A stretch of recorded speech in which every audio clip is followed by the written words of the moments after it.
ole voin hi November ni thum ania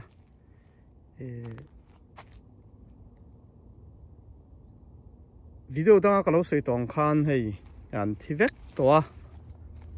an thi chiang toi ti jok mai tiang hei hianin vai hianin thi chiang to ani voini tak phei chu avot mi alawa hei I soi tong in kolumpo ha ngai lo nia asela hi hon siam te tam takin hon siam tir te pona gam bo rog in thla dan hi se thiam lo hin om thina sung te chu nia miron zo thina ka tia kha nia chonin hei kan tilanga nga ni po hei sakhop hei hei tianin ke po korban bul nen tianin kawak ani akan soi chiang kher ani anom pa ngai vel ani voi tun tak hi chu masala nizan nimin November ni khat zan ti tur nge nianga jinglam ti November ni jinglam ti tur jok ani mai the ko war ma kha nin boro ka rin thak don ka ti kha ni a hei hianin nimin lama an lo thi vek to kan mong hian kha kan soi ve kha nia thian theu po heta hon siam ho tam tak kha ka theng tokin ka hril hre ve a ei hianin hi ka bok bon kan bok bon mun kha nia hianin rem to don an rem to ani clear du te in om ringin ka ron la le ta la nia chiang jokin atia November ni khat khanin voini ha tom ni tur ania voini la ula naktuk jing khowar ma in thidone katia kha hei voini chuni thumania nimin kha kakal man talawa nimin November ni khat nia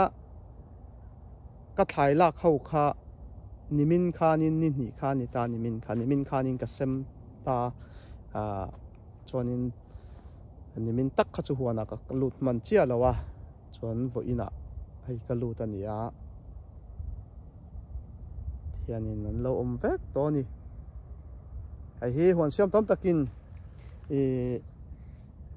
chhun lama ni luma wang khanin zan lam borok in thlak tur kha thelo hi kan om ve thina kha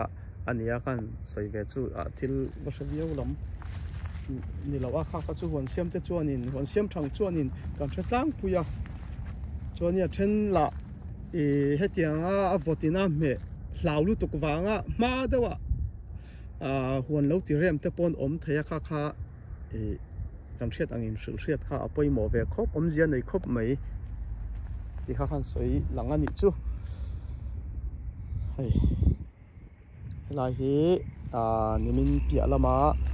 ka lo na mun kha nia samtok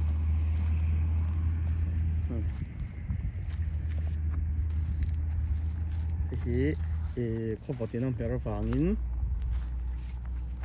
ti hianin an englo vek mai ni te ka tiang tuiso tax tuiso chia zok ang dawan ni om dan hi yan om vek to ni chuanin kumin choi kalom khop maya mi te du sakna pathian zara ka changa bai min dor tu te zong chunga kalom ani chuanin ke mai na ka ti man lo pon ron kala heta huna an ma ni ta an lei tur ngei te khan lak bor mola kha ka tan chuanin alom om lu to kani ma ni lei tur ma ni ain lak thei te kha alom oma tam tak min pui ti na ni chu chu mi te du sakna ka changa sam tok po hei han zor seng lo anga ha chia hi atam lo ani ku amun zaw ngai to phei chon om mang lo ti thei ani khu lam khu ara om to lo mo ka ti nual lo ra le vaka so chu ka lo zo man ta lo wa khu lam phang cho nên nó dạ hay nhà mà thế cán lẩu lạc giàu vé vàng hiền in hành phẳng quần vết khí cái lẩu mặn chín lẩu bốc đèn khá vàng bốc anh em cú là mà ra cái lẩu cồn mà in cái lẩu cồn mà in thế mà giống sao chú son nên anh hay thà rục lại mấy nè tin đâu thon lụ xuân á mun hết tiền rem rui mấy hi chu ril rua hay những tin em một thiên in về rui mấy nè anh ngày tị tu nghe có họ khác tị tu bỏ cái rất chia lo hay chứ hay sinh đúc mấy dàn khát thiếu thu lắc cái hết tiền rồi hi chứ ril rồi anh tin em một tắc hiện về nè cái sai phía thiam lâu nan ini về thâu bằng mà sẽ ril ro han tuan nat ang chi zong kha chu ni ani lawa chan che mi hi tur ti kha kan huan siam ma tang kan thia sa wang te pon yang sai fiat thiam lo kha kha chu min du sak tu te zara tam tak kan thal so ka su ka lom em ani hi ka sam tok mun khan ya wa hianin chiar cha chuam lo ma sala kung sanga ka da kung sanga chuang shat mai the ni ka sam tok mun hi ania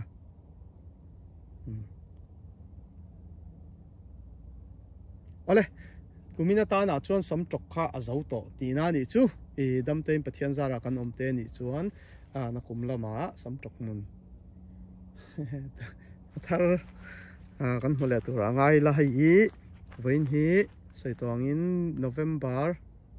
ni thum tar thum le sanalang le to lowa dar thum le mini som nga borvel ani ka ring dar thum le ti vel ni chu da li la ri lo do ni chonin pakhatin ka ron tilanga na chin kha marcham hun kha ka tilang to ha sam tok mun ania bokbon mun le an thung mun te mai an mun te chingit mun te kha la oma khang te po kha ron tilang le tum don ne video dang zela ka tlang kol don na sonin redin waterfall ngai ka lo me clear tu te in vai min dor tu te in vai ka lo me